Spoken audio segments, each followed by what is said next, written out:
The Selfish Path to Romance. Download Chapter 1 for free at drkenner.com and at amazon.com.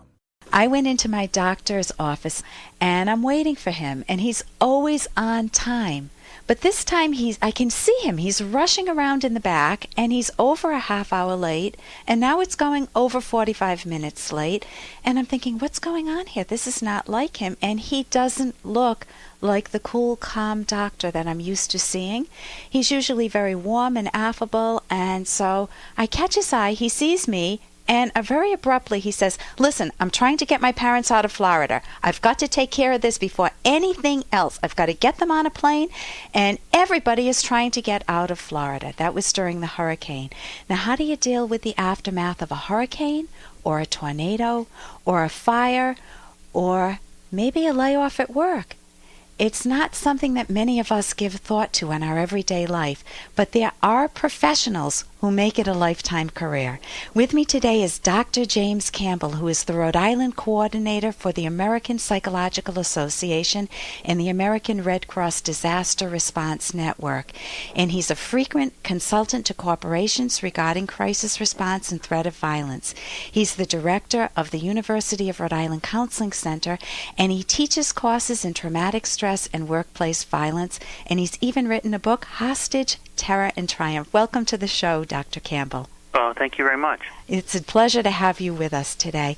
Give me a brief overview of what you do. You know, I talked about my doctor being in a crisis because he's afraid for his parents. They're elderly, they're in Florida, they've just been through hurricane after hurricane. That was that season where there were multiple hurricanes.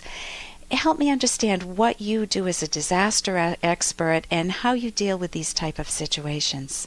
Okay. The particular role, I assume, would frequently depend upon the context. Things occurring at the university, for instance, I would typically be the lead mental health person on the scene and the decision maker in terms of, you know, what are we doing to establish services for students or faculty and staff or family members or those kinds of things. If I'm responding at a national disaster with the American Red Cross, then basically do as assigned and try to respond as needed. In those kinds of crises, it's usually people need to be pretty flexible. You could be working with a distraught person who's lost their home one minute. You could be helping in a shelter childcare area another minute. And the role is really to be flexible and respond to the needs as they arise.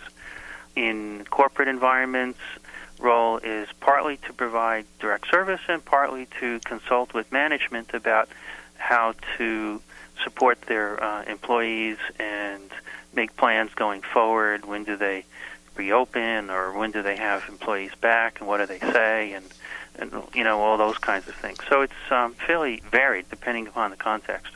So the type of crisis, they vary from either natural crises such as a hurricane or a tornado or a flood or a tsunami to man-made ones, things that are either accidents, car accident, to problems at the university. What type of problems? You mentioned problems with students. What type might cause a big crisis on campus?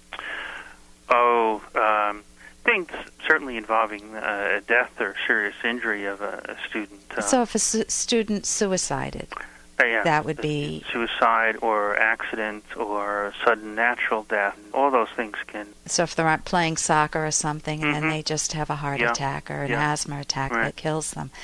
And what are the range of responses that you see immediately after, say, something like that happens? The kid's on the soccer field doing fine, everyone's happy, and suddenly the kid is gasping for breath, and it's a normal asthma attack, everyone thinks, and the next thing you know, the kid is dead.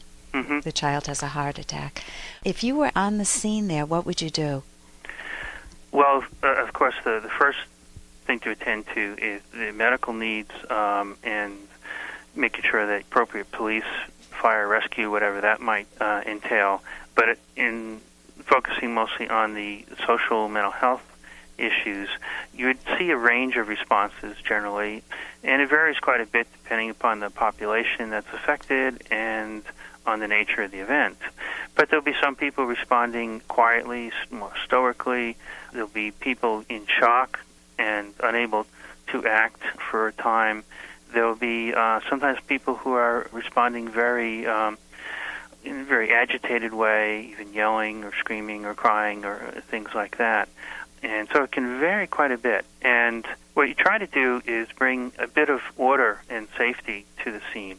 If there's, say, the incident that involves something that's pretty grisly, you don't want people to be exposed to that anymore. So a car accident where people, Exactly. or 9/11. Yeah, right. Or, a violent event or things of that nature. Try to protect people. We know that post-traumatic symptoms are related to the degree of exposure to sights and sounds and so forth that cause disruption. So try to protect people to some degree. Find a place that's safe and comfortable for them to be.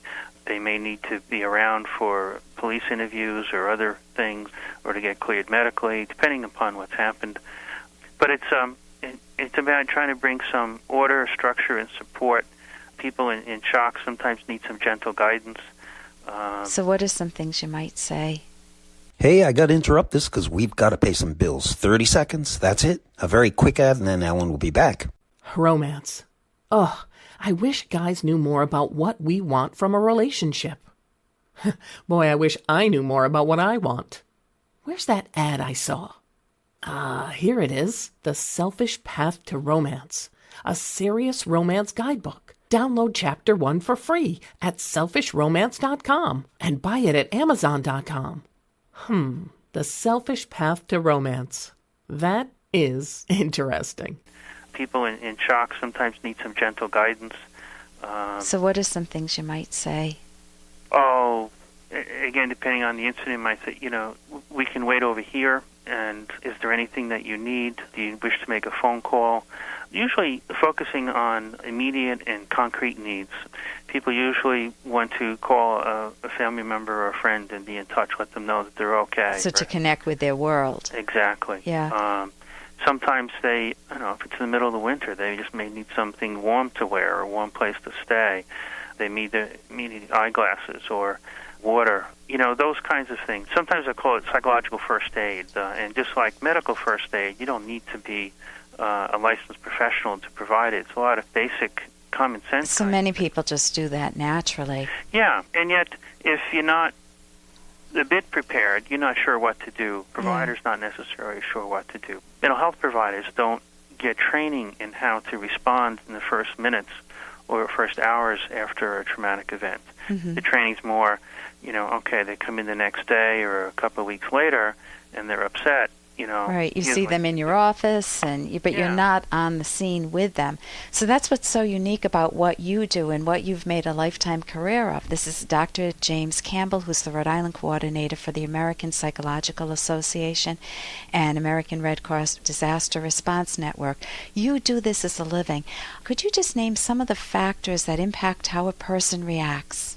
How a person reacts? Well, that would be related to the way they've reacted to other challenging or traumatic events. It would be related to the intensity of the event, what has happened, and how close both physically and psychologically they feel to the like 9/11. If you didn't have somebody that died in it, it's different than if you know several people who were your family members who died in the 9/11 disaster. Sure. Or also if you used to work there and you feel psychologically connected. Right. We have a friend who was trapped in the elevator during the first attack. So that was quite traumatic. Yeah.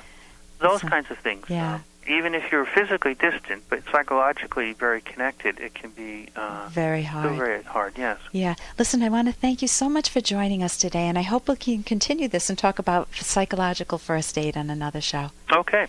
And it's not a bad idea to ask yourself, how would I act in a crisis? How have I acted in a crisis? And what would I do in the event of, and then fill in the blank. It might be a blizzard, it might be a disaster, a car accident. But if you at least in your own mind think, well, stay calm, just see what I need. How can I give myself some comfort, or how can I give others comfort? Do people need more information?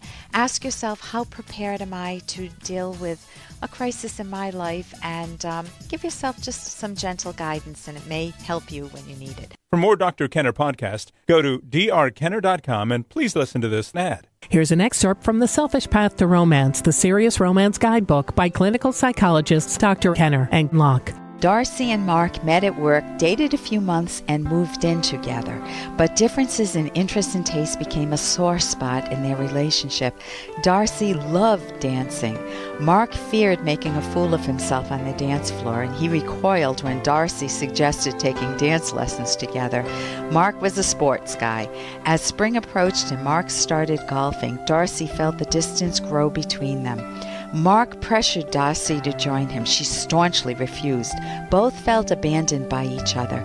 Due to the growing resentment, even small differences in their tastes flared into major arguments.